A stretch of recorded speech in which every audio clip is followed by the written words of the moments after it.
welcome to another episode of On Public Square.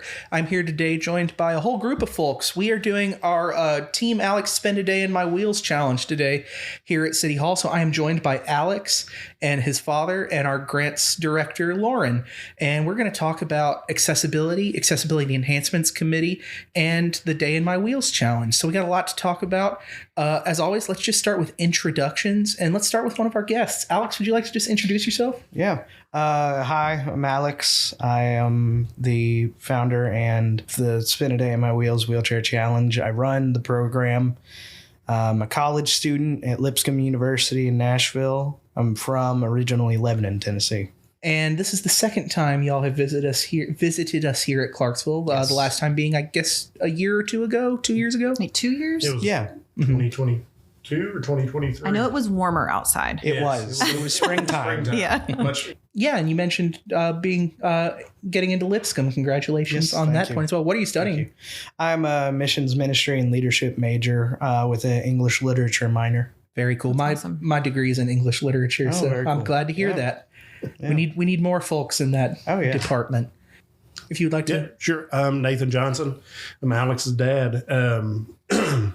I get the pleasure of being a part of Spend a Day in My Wheels and watching it grow, watching Alex bring more attention and accessibility awareness to all across the state. So far, it's been a pleasure to see it and encounter folks like you guys that are interested in taking that step into accessibility awareness. Very cool. And I feel like I kind of can appreciate that a little more, having become a dad since y'all's last visit. Yes. And Lauren? Congratulations. Oh, thank you. Yes. Yeah. I have to mention him on every podcast episode. Yes, It seems that's like. the Easter egg. Yes. That's the Easter egg. So Lauren? my name is Lauren Winters, and I am the grants director for the City of Clarksville. I'm a lifelong Clarksvillian who took a part-time job at City Hall in fall of 2008 when I was at Austin P. And God has just led my steps along the way. I am housed in finance and revenue, and I do have one of my degrees in accounting so that I can kind of fit in just a little bit. But my passion and kind of how I tie back into this is just inclusion. And I, without getting into the weeds, when I was 15, God put special needs on my heart. And so it's really cool to be able to have my professional life just cultivate that through accessibility. So, yeah. Very cool. Yeah. Very cool. So let's just, Alex, you shared a little bit this morning, and if you're comfortable with it, could you tell us a little bit about what your condition is? Yeah, for sure. So I have a genetic condition called pseudo-rheumatoid chondrodysplasia. So it's a big bunch of medical jargon and a mouthful to say. I don't know how old I was when I discovered I could say those words, but I remember it because I was very proud of myself. Basically, all the condition is it affects the way my bones form around the joint. So things like if I try to move my ankle upward and point my toes toward the sky, it wants to redirect outward toward my left or right, depending on which foot. Or like my elbow doesn't straighten on my left arm because of the way the bone formed into that joint. I don't know exactly like the full extent of it. There's a lot of other smaller things that seem scary but weren't. Like, well, They were at the time. they were at the time, but they turned out to not be as scary as they looked. Some of my spinal columns were misshapen, which was a big concern for a long time. Big worry in my family, but fortunately it just turned out to look funny on x-rays. Yeah, that's really all my condition is it's genetic, and then it affects the skeletal system. Yeah. I'll interject there. It's progressive. So when he reached skeletal maturity and his growth plates closed, the misshaping of the bones stopped. He's left with the aftermath of however his joints are shaped. Yeah. So it's something that now that you've finished growing and an adult, it's not something that progresses further Correct, so much. yeah. So I'm likely to develop things like arthritis because of the way my joints have formed. I would demonstrate on my fingers, but the only one you can visibly see it in is my middle finger, so I won't. But you can kind of see where the joint bends and curves, where some of that arthritis is already starting to take place.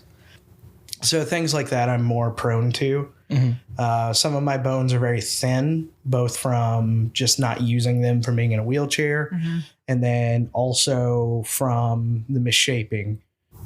I don't remember exactly if there's a term for it or if I just think there is, but a lot of the ends of my bones are very enlarged, and then the longer connecting part is The shaft of the bone. is shorter. Also, my dad's an athletic trainer, so he knows a lot of this like medical jargon, and he's like my translator for orthopedist visits. Look, I appreciate that. Yeah. I'll believe whatever you say. Just tell me. Yeah. You mentioned that it's a genetic condition. Is it has it presented itself in ancestors that you know of, or? So yeah, my mom actually has the same thing. As for like going further beyond my mom, I don't really know. I don't think there's any like very prominent showing of the condition. But we did learn it has to be on both sides. It's a recessive genetic condition. So it does have to be on both sides, whether that mean thousands of years ago, some random like pilgrim had this condition and they were like, oh my goodness, what are we going to do?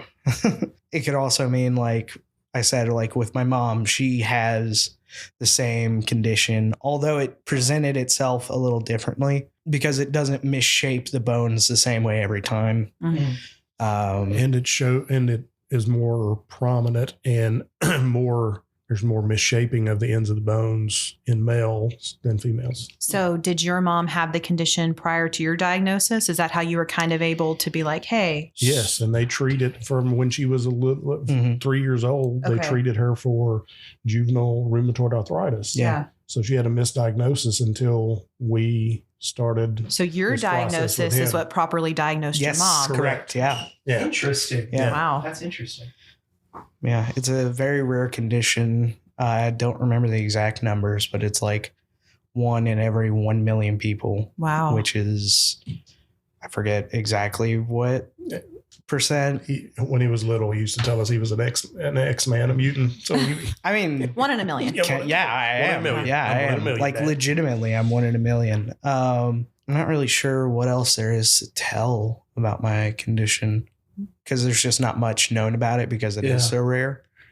Beyond the obvious signs of that doesn't look right or that doesn't function correctly. So it's very rare, and it's difficult. It was difficult to find doctors that would, I don't want to say buy in, but would treat him and try to figure out what was going on other than saying, I don't know, let's just give some Tylenol or some ibuprofen and we'll do some physical therapy and let's see what happens. We've been all over the Southeast just to doctors' visits and trying to figure it out. And the doctors that figured it out were at Le Bonheur Children's out in Memphis. Yeah. And the geneticist there, who has passed, actually had a contact at Cedar Sinai out in Los Angeles, and they figured it out together. That's Oh, wow. amazing. Yeah. Very. It's a wild story. So how did all of this lead to Day in My Wheels? What inspired this to start? Yeah. So, obviously with it being progressive, I started out walking. My parents noticed abnormalities in my walking gait. So like, I think you said I like would bow out in my walking and wouldn't bend my knees. I would just kind of swing my leg out to the side. And so I would slowly progress to being in a wheelchair over time till I was probably around like second grade. Like He used a walker in kindergarten. yeah, yeah. And part of first grade, and then he had both. I mean, the school was great. He would have both piece of equipment there and switch back and forth throughout the day. Yeah. And he had some amazing elementary school teachers that were very patient and very helpful. Yeah. Oh yeah. And you don't forget people like that. Right. No. Yeah. No, yeah. It was great. They were very kind people. I want to say, one of them still teaches at my old school. So yeah, it was a really nice experience having them always there supporting me, making sure I don't fall on the playground. That was something they were very worried about. I was not worried about that. Of course you were. You were a little boy. Yeah, exactly. Yeah. There was one story of I was in a manual chair. I didn't have a power chair until probably 5th grade. But I was in my manual chair as 3rd grade, I think. And there's this big hill leads down to the playground. And I let my brakes off. I let my hands go. And I just steered into the playground area. And my teacher called my dad and was like, your son is going to give me a heart attack. Yes. Yeah, she did. She told on you. Yeah, she did. Because she was scared. Oh, yeah. No. Yeah. She was definitely afraid that he was going to flip over. Yeah. And how did that turn into, I'm going to start an organization? Yes. So after a while, I started noticing that things just didn't seem right, that the world was not made for me and wheelchair users. It was 4th and 5th grade that I really started asking those questions, when you start developing that like kind of outside of myself consciousness. And I really started asking those questions to adults because I knew they would have a better answer than kids around me. I would ask my dad. I would ask teachers sometimes. And there was never really a good answer. Because come to find out in my adult years, it's a very complicated issue. And so I wanted people to understand what it was like to be in a wheelchair so that they could maybe help things be better. I approached my dad with the idea and, he was like, it is a good idea. No idea how we're going to pull that off. And I would just kept bugging him about it for about a year until 5th grade. So it would have been 4th grade I started asking. And through a contact at my school, we got involved with Permobil and the Permobil Foundation. They do a lot of great work manufacturing wheelchairs and making sure people who can't afford them can get them. Insurances. Very cool.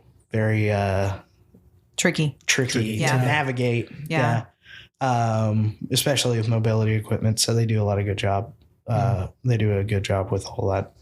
And then through them, we got our like starter round of chairs. How many we have? Like five. Yeah. Yeah. And I just challenged two students and 3 teachers. Two teachers. Yeah. To participate. One of them was my 5th grade teacher at the time. And they spent a day in a wheelchair. And then we had a regrouping at the end of the day in our like chapel gathering setting. And it was very, very powerful. Lots of tears. I couldn't even speak. I was just so overwhelmed with emotion. I had to get my dad to go up there and say, I'm not mad at anyone. I'm not sad. These are good tears. Yeah, that was the start of everything. Yeah. Of how we are today. Yeah. As a dad, a lot of dads are hearing, can I get help with my science fair project? Can I get help with, can we go fishing this weekend? I'd like to start a movement. A movement. Yeah, I want to start that. It came from, hey, I want to go to Johnny's house and I want to go here. And we would have to figure out how to do that. So we invited people to our house, more than he would go, because, a lot of houses are multi-level, Right. and we would make it work the best we could. And, he's been on many sleepovers, and we've got a van full of ramps and things and accessibility devices, and people, his friends, and, being in that small Christian school environment, it helped because the kids helped. There was a community, and they took care of him. It's just like it's only like a little small town. They took care of him and helped him and tried to understand what was going on. But to go back to the question you asked, when he first started asking that, I had no idea how we were going to pull this off. I thought it was a wonderful idea because I wanted more people to know what he was having to deal with. And we talked about the mental health aspect of it this morning.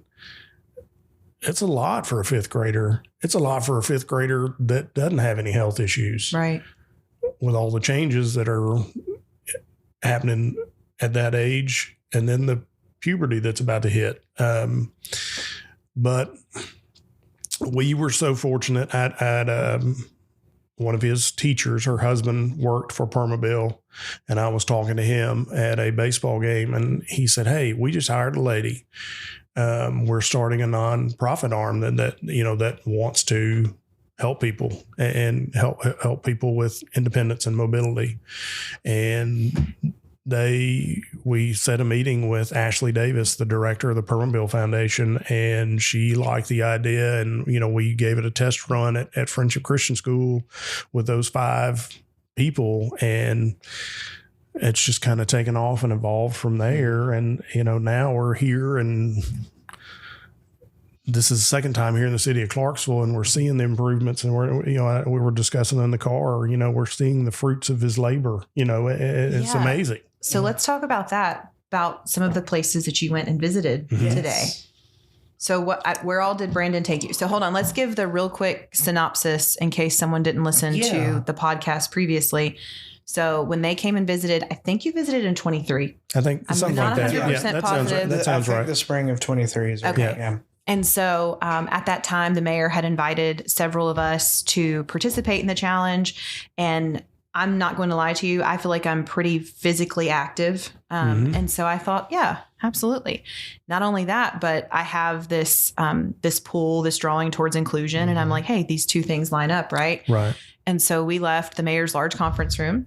It was a pretty spring day, and I go about my business. And the very first thing, I'm housed in finance and revenue. And so we have windows 1 through 4 downstairs. And something that you had said, Alex, was about how important it is to have eye contact at that level with someone. And that had never occurred to me. I'm all about eye contact, but that detail had not occurred to me. And so I wheel around into the revenue office, and I realize I am looking straight up at the ladies at windows 1 through 4.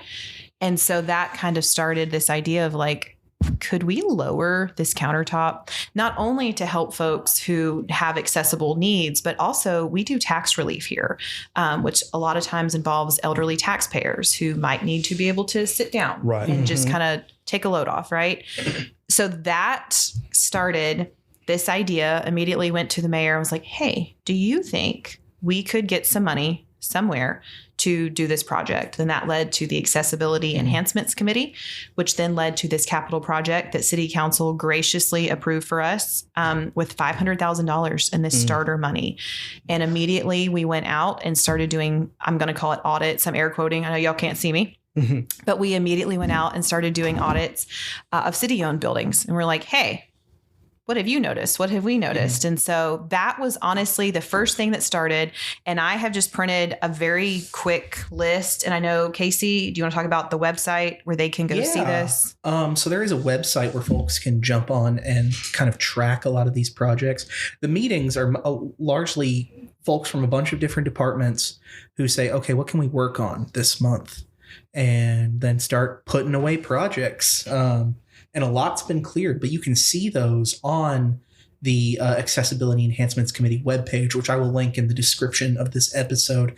But you can go on there and click CPD, and then it's going to say, these are the things we've done. These are the things we're working on. These are the things we hope to accomplish in the future.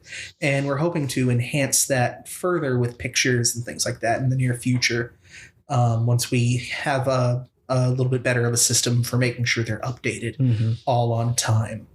But yeah, and Lauren can tell us some of those projects. Well, so I want to know kind of our report card of where all did you go today and honest feedback. You start.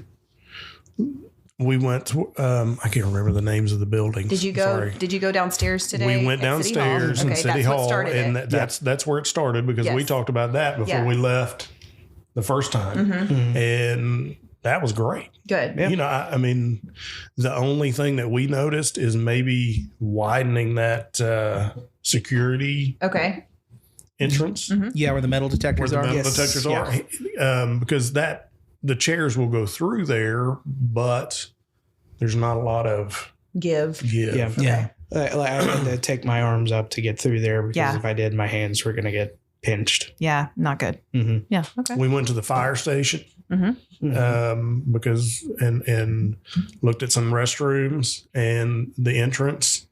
I'm trying to remember Streets, I believe. Did you go to police headquarters? We went to police headquarters and saw the where they had remodeled that entire room with the lower counter, so everything's lower. And that was truly one of those. So I'm the grants director, so I do grants, a lot of federal stuff in my other part of my job. And that was one of those things where government is efficient, because we actually received a grant to put in ballistic glass there. He mentioned that. And so we're like, hey, while we're already in here putting in this ballistic glass, can we go ahead and lower that countertop? So I was really proud of that, because it was like my two things got married. Oh, it was great. And it made the entire, like you said, kill two birds with one stone. It made the entire room accessible and more secure. Yeah. The entrances, every entrance we went in today was easier. Yes. You know, with the push buttons and the electronic doors and, you know, those things, which people don't really think about until you need it. Yeah. You know, or you're trying to, I don't know if it was you or somebody else last time, opening a door from a wheelchair, trying to get in the entrance, and then hoping it doesn't bump you from the back if it's a heavy door coming back quick, is an issue. Yeah. Because I mean, we've been at state capitol doing this challenge, and that those old antique heavy doors, they hurt. Are hard to manage. You know. Yeah. Well, I hate that it was cold today, because I would have loved for y'all to have been able to go see some of our parks. Yes. So we kind of have this line in the sand, if you will, where going forward, any additional parks or any renovations have these minimum things that we are doing for accessibility. So just 3 off the top of my head. The first one is being Coy Lacey Park, which is a neighborhood park over behind Barksdale Elementary School. We just recently had the ribbon cutting of Ewing Burchett Park, which is the only neighborhood park in Ward 2. And that area has a lot of military folks who live out there. You know, we are proud to be a military town here, which we know can also lend itself to folks having accessibility needs. So that's really cool that playground exists. And then most recently, Swan Lake, which I know we tried to do a ribbon cutting and we just had crazy weather, but that is one that also, just to make all these features accessible. Something else here at City Hall I should have mentioned, we obviously started with physical accessibility, and we can kind of talk a little more in depth about how we've now started kind of branching out. It's like once you open your eyes to see one thing, you're like, oh, wait, there's more. Yes. But one of the things that we have added here is a step and wash, and it's for little people to be able to access the sink, the faucet. And if that had not been brought to my attention, I never would have thought of that. So it's really neat. Earlier, we were kind of talking about, you know, the changes you would have for the next generation and the next generation. And I think it truly is that mustard seed, right? So you do this much, but then this next person does this much, and then this much, and then this much. And so this truly has been a catalyst that has just set us off. And so I am very grateful that one, that you convinced your dad when you were in 5th grade to do a challenge. And then all these years later that y'all have found your way to the city of Clarksville. Yeah. Yes, it's awesome to see everything that y'all have done. And like I said, the fruits of his labor it's just cool to watch it all evolve. Yeah. Yeah. Like, especially coming from that first challenge and him crying so hard that he couldn't even talk because he was just so happy and emotional that people finally get it. Yeah. Or want to get it. Yes. They want to help. Yeah. For me, as looking from a dad, parent, caregiver, there's no off days. And you see everything. And he and I have had this discussion. We've butted heads many times. And me and his brother have tried to let him do, we've tried to help him and put him in positions to do whatever he's able to do, all these years. But you go through a lot of the same emotions that the person you're caring for go through, but there's still a difference. I've told him many times, I get it more than anybody else. Maybe not as much as his mom, but we both are there, but we still don't know truly what he deals with every day. Right. And him going to college and moving away and living in the dorms, happy for him, proud of him for doing those things, but still it's in the back of your mind. What if? Yeah. But, he's handled himself well, and Lipscomb has been great as far as making things accessible and helping and doing their part in changing things. Yeah. The ripple continues. Yes. Yes. How many, just calling to check in calls do you get a day at this point? I know when I went to college. Not as many as last year. It's like stepping down, the more years you're there. I would say once or twice a week. I'm really proud of you. That's good. That is good. That's really I try. Yeah. Last year was a little bit worse. Yeah. Once or twice a week. And then, of course, Nashville and Lebanon, 45-minute hour drive. So, we see each other fairly often. Probably not as often as my dad would like. Are you coming home for the holidays? Yes, I'm currently moved back home. Yeah, okay, he's good. Yeah. He's not as tense as when he visits. And then it's strange being away from home. It especially was that first year. Of course, now I've gotten a better hang of it. I enjoy the independence, but also it has made me realize more and more how much needs to be done. So when I think of, let's say, when I think of some of the buildings at different college campuses I visited when I was going through that phase in high school, senior life, some of the ones I visited were fantastic. When I visited Lipscomb, they were good. They did a great job.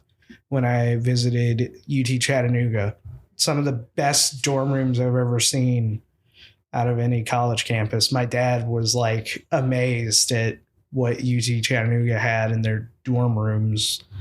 And then I went to places that weren't as great, and I'm not going to name those because I don't want I don't want anyone to get caught in the crossfire. But I will say there are a few colleges I visited that just weren't equipped at all for wheelchair users or any kind of really mobility assistance.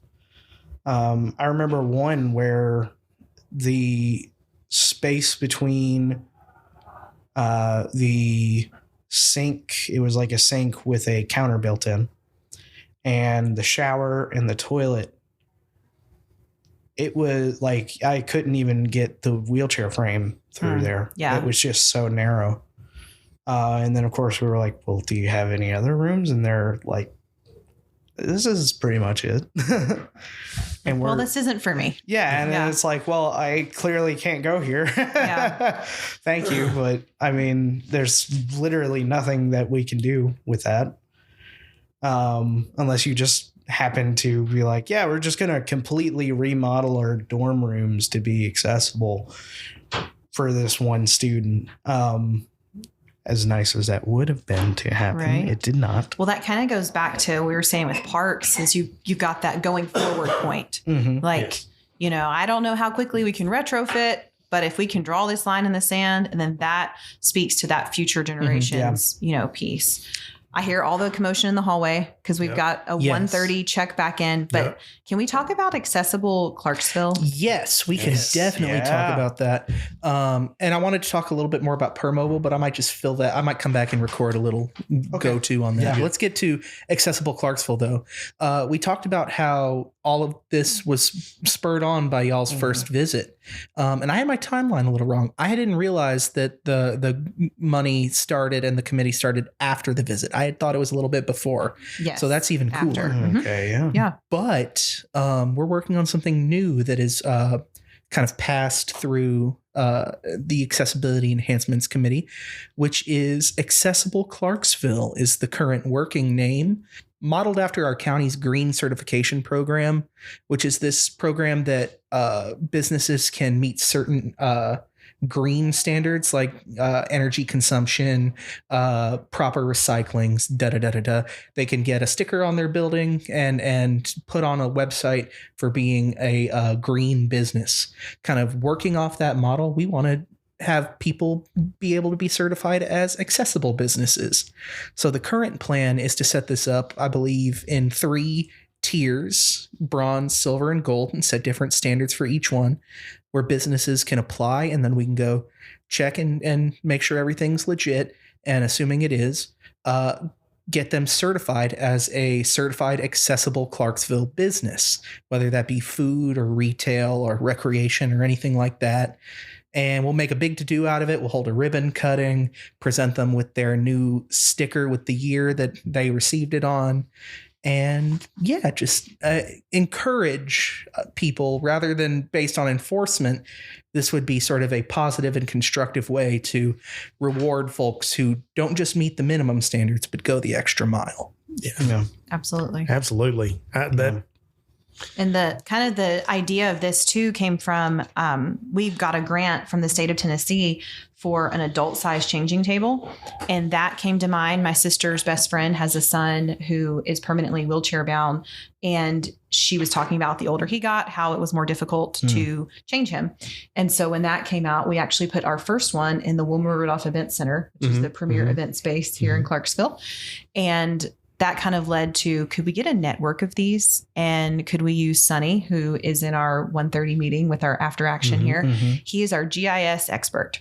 And so that led to, well, could we put more things on this map? Which then lent itself to Accessible Clarksville, because how great would it be for families? And this isn't just physical accessibility. This is also having sensory friendly areas, or maybe the gold standard for a restaurant is having the top 9 allergens identified, things that help families plan their outings in Clarksville. So we always hear Clarksville is the best place to ABC, and there's always a news article that comes out every other year that we get so excited and we blast all over, our socials, and we believe those things, but we also want to live those things. So we don't want to give ourselves a pat on the back if we're not including everyone. So we are really excited. So go ahead and put us on the book for like 2 more years from now. And then we'll just plan our trip out. But we are going to start first by having city departments become fully accessible Clarksville. And then we've got some other businesses we're going to reach out to. And so we are very excited, and we've got a really great group, and it is truly a group effort because we've got to have, fire prevention or fire safety, building and codes, police, everyone, communications, everyone on board to make sure that when we are certifying businesses, that it is something that you can literally plan your day out and go, well, hey, the city of Clarksville said that this place and this place that they met these two standards, I know I can go there and not have to worry about the restroom or not have to worry about exterior accessibility. So we're really excited. Yeah. That's awesome. Yeah. And additionally, we'll be working, I hope, with Austin P. and our local Chamber of Commerce on this as well, to get everybody in on just making it what it needs to be. And I'm really excited. It's still very blue sky territory. We're working the kinks out, but it's going to be really It's going to be great, because y'all don't know how many road trips we've been on traveling for family or whatever. He's had to use the restroom. We have to stop, go in a truck stop or a restaurant to make sure we can manage. Several times we've had to get back in the car and go down the road. Go see another next, go find another place. Yeah. I'm kind of surprised, or maybe this is a thing. I'm thinking of the Green Book that used to be used for African-American folks on road trips that showed where was friendly and where wasn't. I'm surprised there's not an accessibility Green Book, and that would be a good tool. That would be, that would be. Not that we have found. Hey, that's the next thing. There you go. There we The Alex's Challenge Publishing House arm. There you go. Sudden, getting into writing again. Yeah. I'm just going to. Look, y'all can edit the book together. The two of you and use it together. Hey, give me a shout. We'll talk. Yeah. Yeah. Because you don't want me editing. Oh boy, I just came off editing our annual report for the city, so I'm edited out now. Give me a few weeks. But no, I did want to hit just a couple other. Could you talk about kind of your impressions of Clarksville from the last visit, and how has that changed at today? Yeah, so when I first visited Clarksville last time, it wouldn't have been my first time in the city. I know I had been here before, but it was probably the first actual visit where I wasn't just going along because, my dad had a ball game or something. So I didn't have much going in. I saw all the hills and whatnot, and then immediately was like, okay, for a manual chair, this would be rough, but also I understand. Not a lot you can do about that. That's just the way, that's the way the earth was formed. You got to build around it. But, when we first got here, I saw how excited everybody was. And it's not an unusual thing for people to be very anxious, but also very excited to get going with their day. But at the end of the day, we had like a debrief of the experience. And I think it was the first time we had really done that. It was one of the first times for sure. Like an extended debrief. We usually would have like a quick, people drop their chairs off, give us a couple words, especially with schools and, teachers having to go to and fro, students have to get home. But that was the first like real extended debriefing we had. And I remember how receptive everybody was.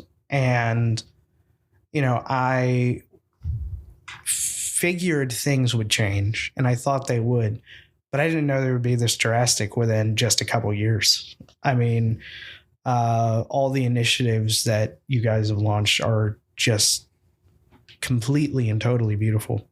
I mean, I'm a ministry major, so I am all about the whole like co-creation thing where we work with God to bring peace into the chaos of the world. And I mean, I see that working here, and it's beautiful to watch that happen. And I honestly always underplay the impact this challenge has on people. Just because I've been dealing with it all my life. So it's at the forefront of my mind, versus people getting up and out of the chair. They realize, oh my goodness, that was life-changing. Yeah. And so, like I said, I expected change, but I didn't expect this much. Absolutely just complete, like, almost 180 from just accepting standards and deciding, no, the standards aren't right. We need to go above those standards. And that's why we were so intentional with accessibility enhancements. Yes. Because it's not just, passing. Yes. We want to go above and beyond because we realized, just from personal experience and these challenges, what all's needed. Yeah. We're some overachievers over here. Yeah. It's City great. Hall. Don't do anything halfway. I was raised that way. no. You got to do it all the way or don't do it at all. Exactly. Yeah. Yeah. And to kind of finish off, because I know we're running a little low on time, we got to get across the hallway. Something you said this morning really stuck with me about working for the future and for future generations. Yeah. And you said, to begin, I don't expect to see the biggest part of the change in my lifetime. So I kind of want to follow up on that. And I think it stuck with me. I'm a big fan of Lord of the Rings, and my favorite quote from Lord of the Rings is from my hero, Sam Gamgee, which is, there's some good in this world and it's worth fighting for. And it kind of made me think of that. So can you tell us a little bit about what drives you, what keeps you going on this path of advocacy and trying to change things? So a lot of it has changed over the years as I've matured and grown as a person. At first, it was just this semblance of this isn't right and it needs to be right. Like the sense of black and white justice. I feel like that's pretty common for preteens and then teenagers to see the world in a very black and white way. As I've matured out of that, though, it's become more and more about bringing hope and peace to those who are wheelchair users who have disabilities, just in general. I could easily talk about all of the different things I see wrong in how we treat and unintentionally marginalize these people. And, it that does bother me still, but I see more so the need for hope and change within that community, because it's easy to become isolated in those instances. If you live in a just place that's not accessible, you can't go out to eat, you can't do all these things. I grew up in Lebanon, which has progressed significantly over the past few years, but when I was growing up, it was not really accessible at all. And since then, since I have advocated, I've seen change happen. And like I said, I don't expect to see like the biggest things in my lifetime.